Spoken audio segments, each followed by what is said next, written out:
Assalamualaikum warahmatullahi wabarakatuh. Perkenalkan, nama saya Muhammad Hanif dari jurusan D3 Teknik Informatika dari kelas 2A. Di sini saya akan mempresentasikan hasil dari proyek atau tugas besar pengolahan citra digital praktik. Di sini saya membuat suatu aplikasi mobile, yakni Lumina Restore, di mana ini adalah aplikasi restorasi foto digital berbasis kecerdasan buatan atau AI untuk pemrosesan gambar langsung di perangkat tanpa tersambung dengan internet atau koneksi dari luar. Aplikasi ini menggunakan pendekatan privasi pemrosesan lokal, yakni aplikasi ini menggunakan kecerdasan buatan murni secara offline atau on-device AI di dalam memori perangkat. Gambar pengguna tidak dikirimkan atau diproses melalui server cloud, sehingga dapat menjaga privasi dan menghemat penggunaan data internet. Yang kedua, masalah pada citra digital. Fotografi seluler itu sering terkendala oleh kondisi lingkungan yang minim cahaya atau low light dan guncangan lensa atau motion blur. Aplikasi ini mengintegrasikan dua model AI yang dilatih khusus untuk merekonstruksi dan memperbaiki kedua jenis data visual tersebut. Kemudian saya akan menunjukkan use case diagram apa-apa saja yang ada di aplikasi ini. Oke, ini adalah use case-nya. Yang pertama, pengguna dapat merestorasi foto. Mana sebelum merestorasi foto, pengguna terlebih dahulu memilih foto. Kemudian, pengguna bisa menyimpan hasil restorasi foto ke galeri. Kemudian, pengguna bisa membagikan hasil restorasi, dan pengguna dapat mengelola riwayat restorasi atau history, dan pengguna juga dapat mengelola pengaturan aplikasi. Untuk pengaturan aplikasi, ini mencakup penghapusan data, pengecekan ruang simpan, dan melihat info model. Kemudian untuk riwayat restorasi mencakup aktivitas CRUD riwayat dan membuka ulang hasil lama. Kemudian untuk restorasi foto itu mencakup pilihan fiturnya, model untuk low light, memperbaiki foto yang low light atau kurang cahaya, dan memperbaiki foto yang blur dengan model penghilang blur. Kemudian untuk high level arsitekturnya dan metodologinya sendiri, sistem operasi aplikasi ini dibangun dengan mengimplementasikan pola clean arsitektur secara absolut. Di sini saya melakukan pemisahan tanggung jawab, di mana pola ini memutus ketergantungan antara muka UI, logika bisnis, dan sumber data. Kemudian state manajemennya, pendekatan arsitektur ini digabungkan dengan blok bisnis logic komponen untuk menjamin isolasi state. Untuk detail lapisan arsitekturnya, yang pertama itu ada lapisan presentasi, yaitu directory UI dan juga blok. Seperti di dalam sini. Untuk setting itu ada directory UI, blok dan UI. Kemudian untuk restore itu ada directory blok dan UI. Kemudian untuk history itu ada directory blok dan UI. Seperti itu.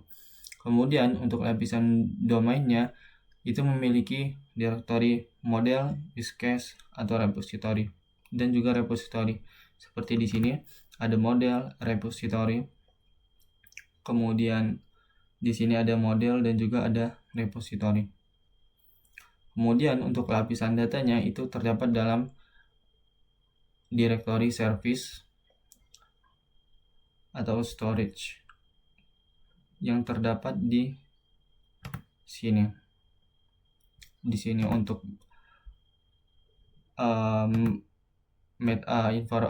config model dan lainnya. Di sini untuk file storage-nya.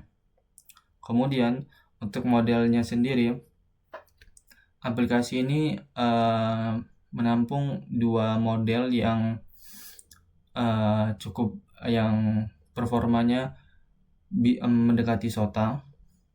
yang dijalankan murni secara lokal tanpa panggilan API. Yang pertama itu Zero DCE, di mana fungsi utamanya adalah mencerahkan foto yang sangat gelap tanpa membuat silau area terang yang sudah ada.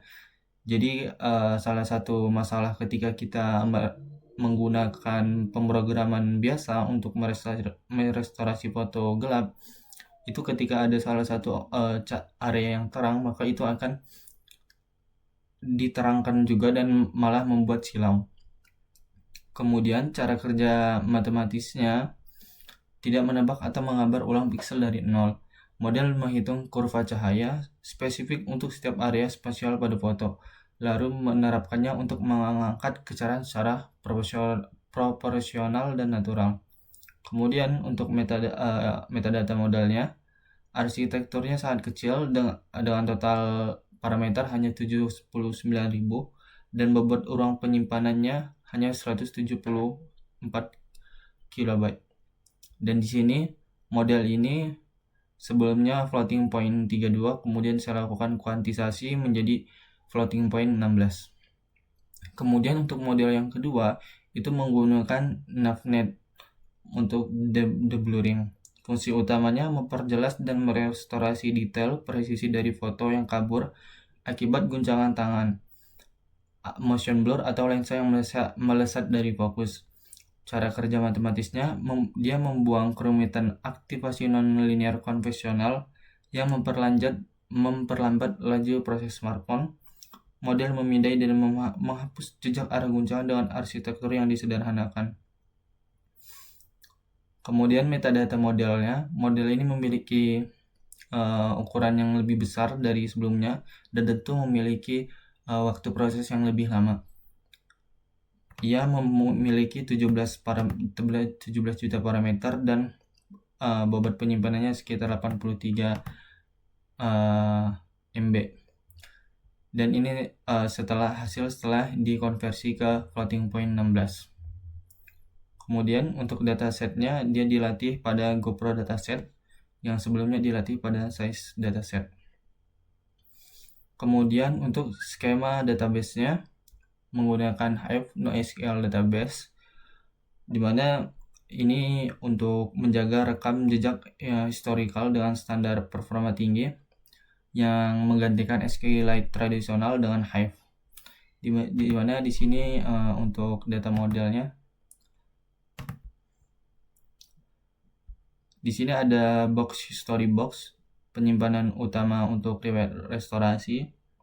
Di sini dia modelnya restoration model, ada ID unik untuk setiap restorasi, original image, lokasi file gambar input asli, kemudian ada lokasi file gambar hasil restorasi, kemudian ada model yang digunakan atau low light atau deblurring, kemudian dibuat saat kapan, thumbnail pad, kemudian berapa lama waktu komputasi yang digunakan dalam milidetik, output tinggi dan lebarnya. Saya memberikan ini karena ada kebutuhan untuk debugging dan juga memastikan bahwa input dan output itu memiliki width dan height yang sama, karena sebelumnya tidak sama karena adanya kesalahan atau masalah ketika saya melakukan resize dan tile processing.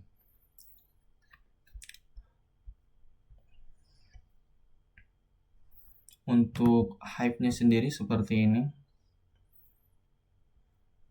Kemudian ada juga untuk box settings box, dimana ini untuk menyimpan preferensi pengguna. Yang pertama itu ada stock mode, status tema gelap, defaultnya 0, dimana itu berarti terang. Kemudian update add, kapan diupdate. Kemudian storage use bytes, penggunaan ruang simpan aplikasi, dan auto save, apakah user ingin melakukan status simpan otomatis ke perangkat atau tidak. Ini untuk strategi penyimpanannya. Jadi di sini ada file database Hive-nya. Kemudian di sini untuk menampung file originalnya. Di sini untuk menyampaikan file fotonya dan hasil restorasi. Dan di sini untuk thumbnailnya. Kemudian kita beralih kembali.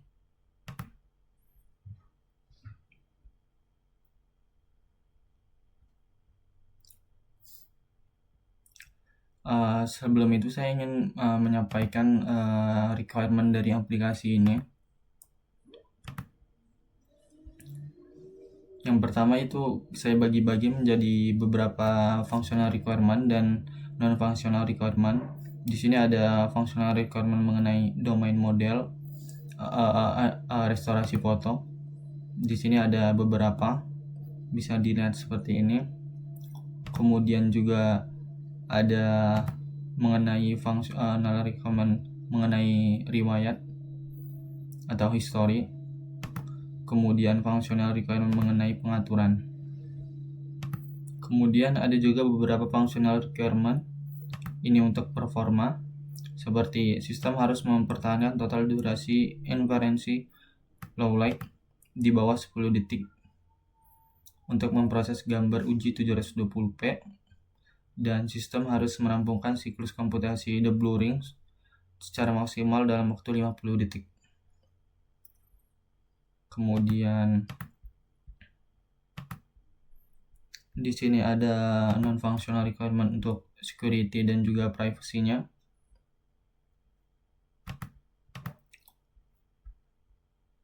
Ada usability dan juga di sini ada prioritasnya, apakah ini high, medium atau low untuk diimplementasikan.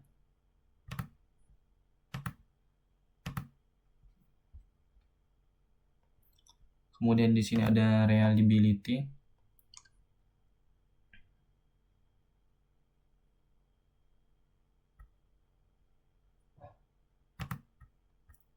Dan yang terakhir ada maintainability dan portability.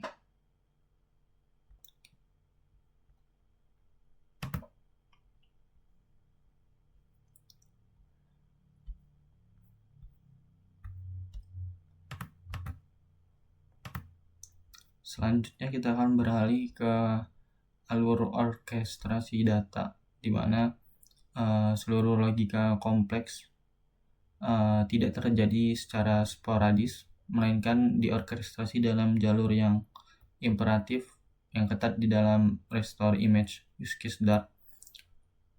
Use case ini bertindak sebagai manajer utama sistem. Kemudian di sini ada prosedur berantai asinkron yang diperintahkan. Yang pertama itu validasi modul, mengecek keaslian lokasi foto yang diinput dari galeri. Interupsi RAM, memerintahkan agen utilitas membaca sisa RAM fisik perangkat sesungguhnya. Inisialisasi praprosesan, kemudian eksekusi router, inisialisasi pasca prosesan, input output disk file, dan juga pencatatan database.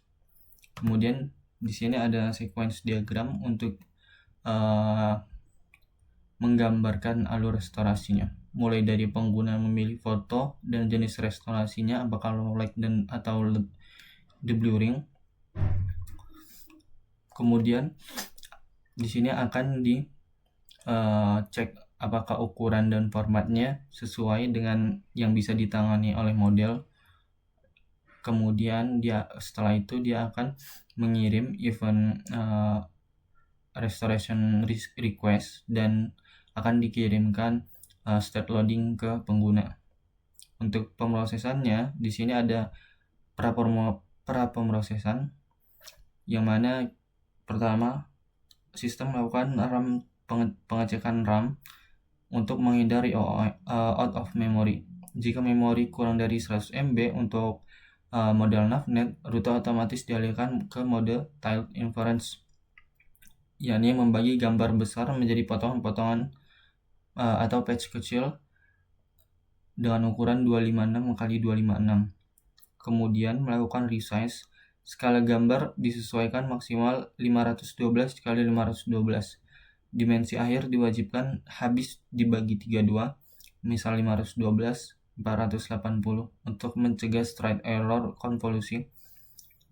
Kemudian dilakukan normalisasi dan tensor, nilai matriks RGB-nya dinormalisasi menjadi rentang 0 sampai 1.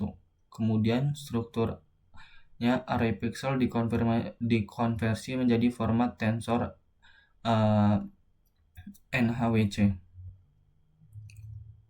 Kemudian saat dilakukan eksekusi oleh jaringan saraf atau model di load, dimana kita memuat sesi ONX FP16, dan jika ada model lama itu dihapus dulu dari RAM. Kemudian model menerima tensor NHWC dan mengambilkan tensor NHWC. Kemudian setelah pemrosesan itu dilakukan tensor float yang tadinya diubah menjadi rentang 0 sampai 1 dikembalikan lagi ke rentang 0 sampai 255. Nilai yang berlebih itu dibatasi menggunakan clamping untuk menghindari pixel cacat.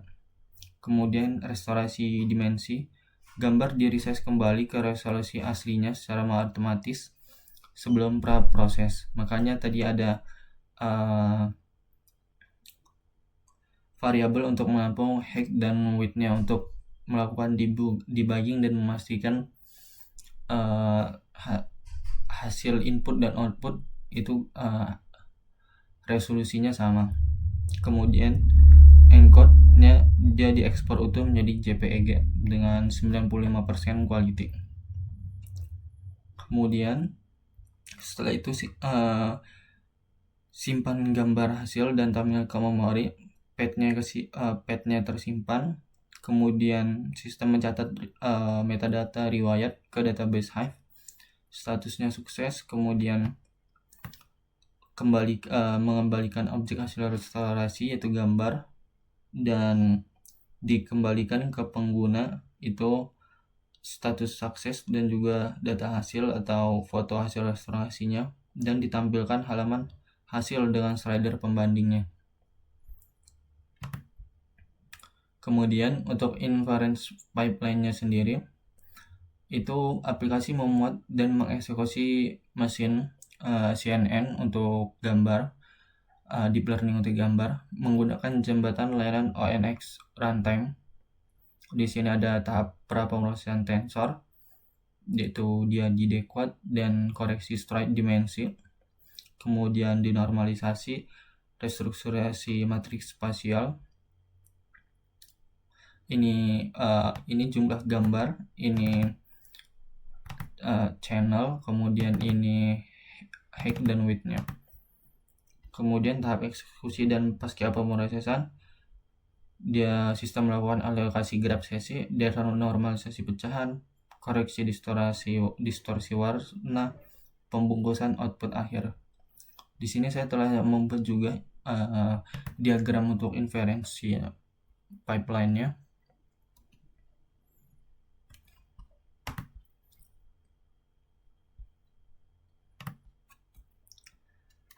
Di sini, di mana data masukannya adalah gambar dan parameter modelnya, low light atau deblurring.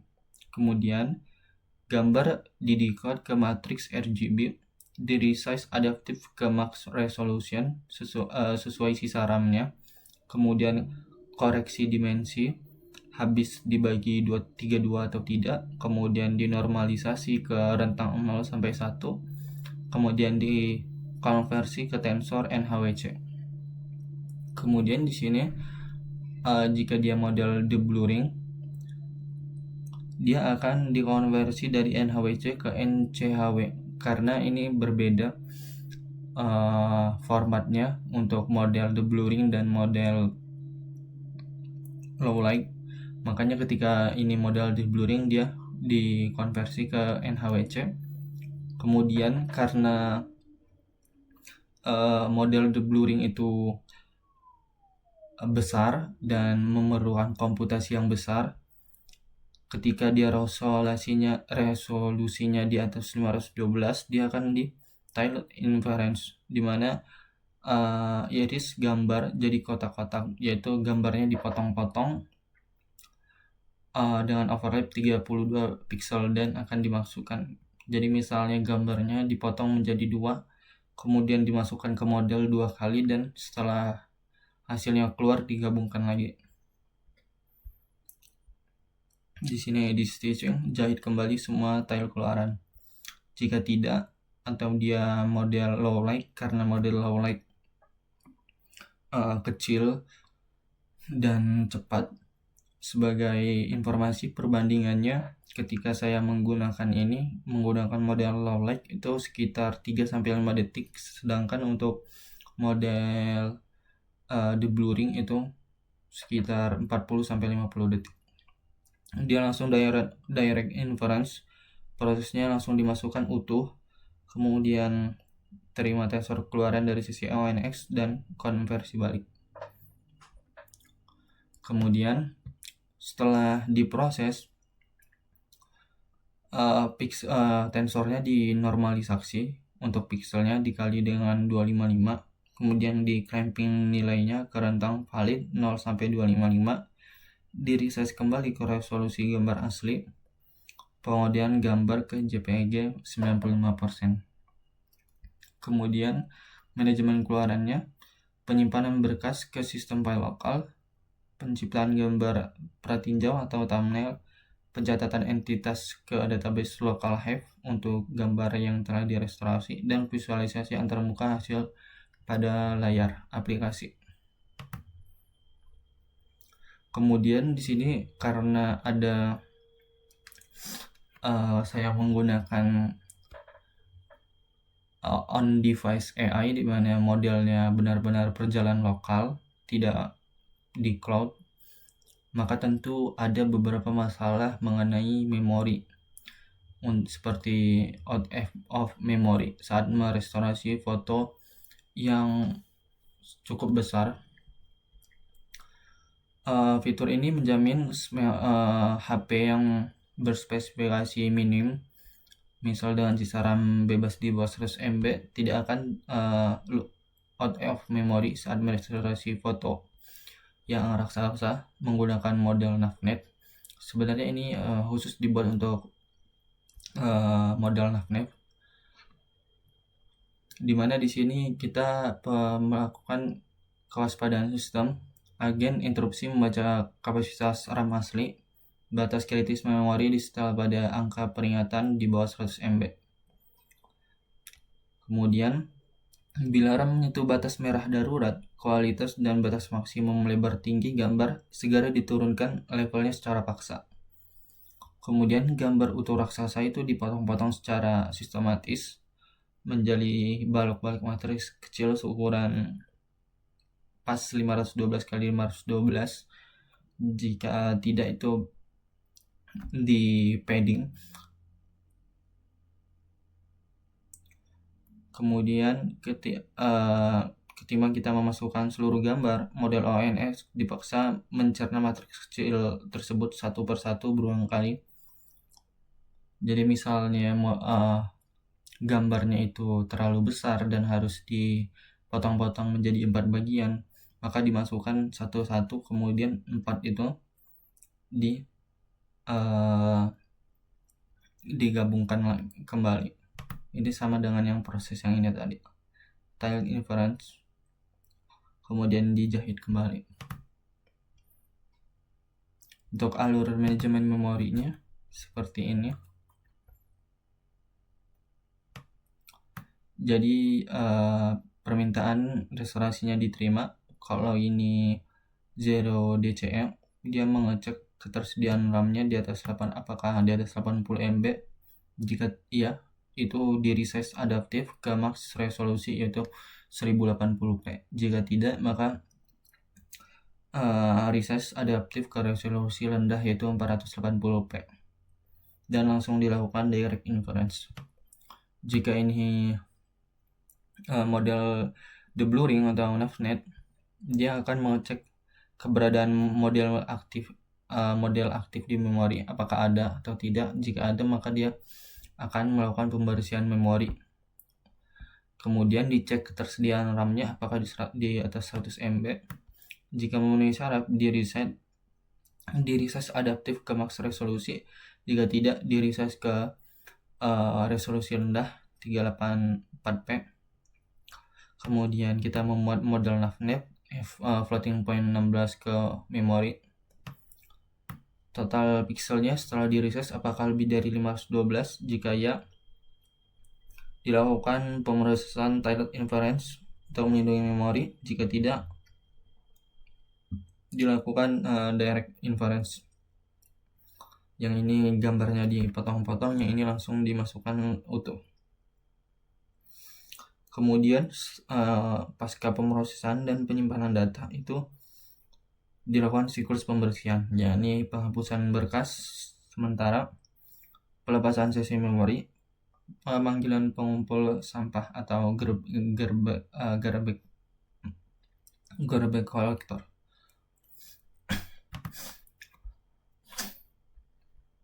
Kemudian yang terakhir ada alur antarmuka pengguna atau UI dan state management.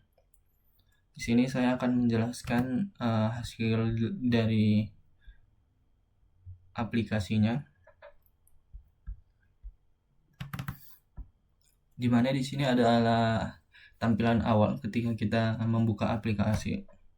Di sini kita bisa memilih jenis restorasi, apakah kita ingin memperbaiki blur atau meningkatkan foto yang gelap.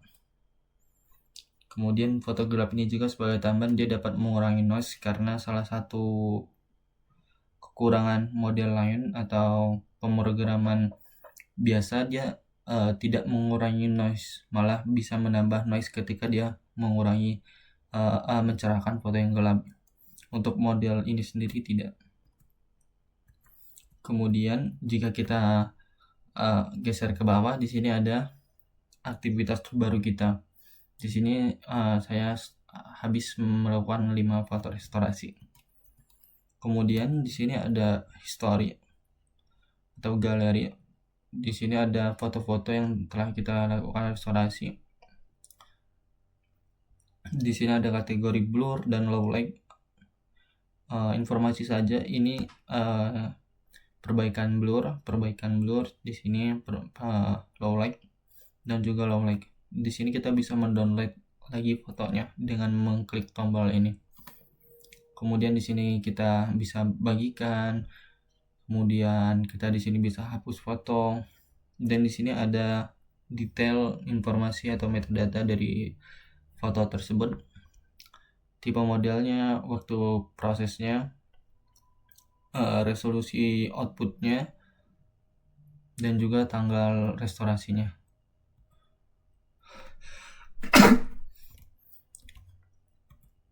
Kemudian di sini ketika kita ke setting, di sini kita bisa setting temanya apakah dark atau tidak. Kemudian di sini bisa kita auto save foto yang telah kita restore atau tidak, dan di sini kita bisa hapus semua data. Semua foto yang telah disimpan di history itu bisa dihapus dengan mengklik ini. Kemudian di sini ketika kita memilih perbaiki blur atau tingkatkan low light, kita akan ke sini. Kita bisa drag and drop, pilih file dari galeri atau ambil foto dengan kamera. Di sini ada di bawah sini sebenarnya ada informasi batas ukuran file, yakni 20 MB, dan privacy terjamin, di mana foto kita full diproses lokal, tidak perlu memerlukan internet dan tidak ada koneksi atau komunikasi keluar. Kemudian ini adalah UI ketika kita sedang melakukan proses restorasi. Dan ini hasil restorasi ketika kita setelah melakukan restorasi, di mana ada waktu prosesnya, input outputnya, peningkatan cahayanya, ini tipenya. Kemudian kita bisa simpan hasil dan simpan ke galeri download.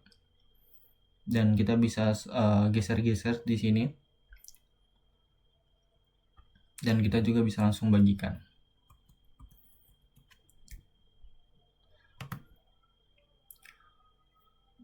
Mungkin begitu saja yang bisa saya sampaikan mengenai aplikasi saya ini. Saya akhiri. Apabila ada kata yang kurang berkenan atau banyak kekurangan dalam presentasi ini, saya mohon maaf. Saya akhiri. Wassalamualaikum warahmatullahi wabarakatuh.